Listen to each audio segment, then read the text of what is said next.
ഇന്നൊരു horror story നോക്കാല്ലേ?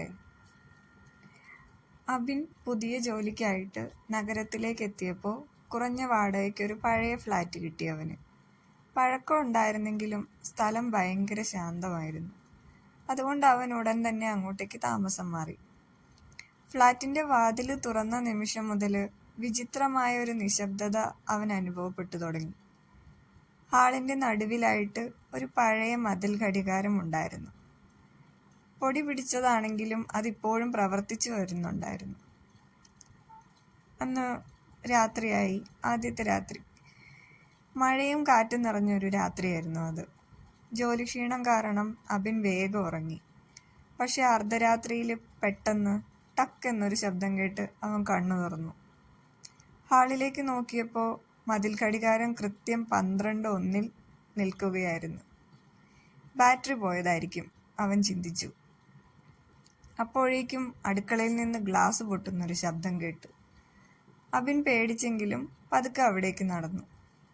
അടുക്കളയിലെ light മിന്നി മറയുന്നു. തറയിൽ ഒരു ഗ്ലാസ് പൊട്ടിക്കിടക്കുന്നു. പക്ഷെ ജനൽ അടഞ്ഞിരിക്കുകയായിരുന്നു. അവൻ കുറച്ച് അസ്വസ്ഥനായി തിരികെ കിടന്നു. അടുത്ത ദിവസം പുതിയ ബാറ്ററി വാങ്ങി ഘടികാരത്തിൽ വെച്ചു. ഇനി നിൽക്കില്ല, അവൻ സ്വയം പറഞ്ഞു. പക്ഷെ രാത്രി വീണ്ടും അതേ സമയം, 12:01. ഘടികാരം വീണ്ടും നിലച്ചു. ഇത്തവണ ഹാളിൽ ആരോ നടന്നു പോകുന്നത് പോലെ ഒരു ശബ്ദം കേട്ടു. അബിന്റെ ശരീരം വിറച്ചു. അവൻ വാതിൽ തുറന്ന് പുറത്തേക്ക് നോക്കി. ഇരുണ്ട ഇടവഴിയുടെ അറ്റത്ത് ഒരു സ്ത്രീ നിൽക്കുന്നത് പോലെ അവന് തോന്നി. വെളുത്ത വസ്ത്രം, നനഞ്ഞ മുടി, മുഖം മറച്ചിരിക്കുന്നു. അവൾ അനങ്ങാതെ നിൽക്കുകയായിരുന്നു. ആരാണ്? അബിൻ വിറച്ചു ചോദിച്ചു. പക്ഷെ മറുപടി ഒന്നും കിട്ടിയില്ല.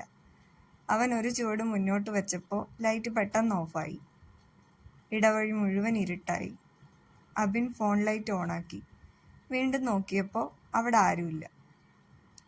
പക്ഷെ നിലത്ത് വെള്ളത്തിൽ നനഞ്ഞ കാലടികൾ കാണാമായിരുന്നു. ആ കാലടികൾ പതുക്കെ അവൻ്റെ ഫ്ലാറ്റിനകത്തേക്ക് പോകുന്നു. 3-ാം ദിവസം അബിൻ സത്യം കണ്ടെത്താൻ തീരുമാനിച്ചു. അവൻ ഉറങ്ങാതെ 12 മണി വരെ കാത്തിരുന്നു. ഘടികാരത്തിൻ്റെ സൂചി പതുക്കെ 12:01 നീങ്ങി. ടക്ക്! വീണ്ടും ഘടികാരം നിലച്ചു. അതേ നിമിഷം ബെഡ്റൂമിൻ്റെ വാതിൽ പതിയെ തുറന്നു. അകത്തുനിന്നും തണുത്ത കാറ്റ് വീശി. അബിൻ പേടിച്ചെങ്കിലും അകത്തേക്ക് നോക്കി. ഇരുണ്ട മുറിയുടെ കോണിൽ ഒരു സ്ത്രീ നിൽക്കുന്നു. ഇത്തവണ അവളുടെ മുഖം കുറച്ച് വ്യക്തമാവുന്നു. വെള്ള നിറം പോയ കണ്ണുകൾ, ഭയപ്പെടുത്തുന്ന ഒരു ചിരി. അവൾ പതുക്കെ ചോദിച്ചു, ഇപ്പോൾ സമയം എത്രയായി? അബിൻ്റെ കൈകൾ വിറച്ചു. അവൻ ഫോൺ എടുത്തു നോക്കി. സ്ക്രീനിൽ തെളിഞ്ഞത് 12:01. അവൻ വീണ്ടും തലയുയർത്തി നോക്കിയപ്പോൾ മുറി ശൂന്യമായിരുന്നു. പക്ഷെ മുറിയുടെ ഭിത്തിയിൽ ആരോ വിരലുകൊണ്ട് എഴുതി വെച്ചിരുന്നു, ഞാൻ ഇന്നും ഇവിടെ തന്നെയുണ്ട്.